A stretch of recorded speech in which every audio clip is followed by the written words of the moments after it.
રાજ્યમાં કોરોનાના કેસમાં સતત વધારો થઈ રહ્યો છે. કોરોના હવે વિવિધ શહેરોમાં વકરી રહ્યો છે, ત્યારે સુરતમાં પણ કોરોનાના કેસમાં ઉછાળો આવ્યો છે. સુરતમાં વધુ 7 કોરોના પોઝિટિવ કેસ નોંધાયા કે જેમાં પાલના એક તબીબ સહિત 7ના રિપોર્ટ પોઝિટિવ આવ્યા.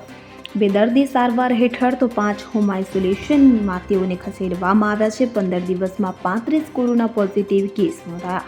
હાલ કોરોના ગુજરાતમાં ધીરે ધીરે પીક પકડી રહ્યો છે, તો લોકોએ ગભરાવાની પણ સાવચેત રહેવાની જરૂર છે. મળતી માહિતી મુજબ સુરતમાં વધુ 7 કોરોના કેસ પોઝિટિવ નોંધાયા છે, જેમાં પાલ વિસ્તારના એક તબીબ અને મુંબઈથી પરત આવેલા વૃદ્ધ સહિત 7 અને કોરોના પોઝિટિવ આવ્યા. 2 દર્દીઓની હાલત હાલ ગંભીર હોવાથી તેમને હોસ્પિટલ સારવાર હેઠળ ખસેડવામાં આવ્યા, જ્યારે અન્ય 5 દર્દીઓને આઇસોલેશન હેઠળ ઘરે જ સારવાર આપવામાં આવી રહી છે. સુરતમાં અત્યાર સુધીમાં સૌથી વધારે કોરોના તબીબોને થયો છે. લોકોએ પણ સાવચેત રહેવું જોઈએ. Bureau report CN24 news.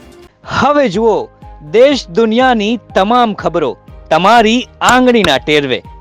ઉઠાવો મોબાઈલ અને Google Play Store પરથી ડાઉનલોડ કરો અમારી CN24 ન્યૂઝ મોબાઈલ એપ.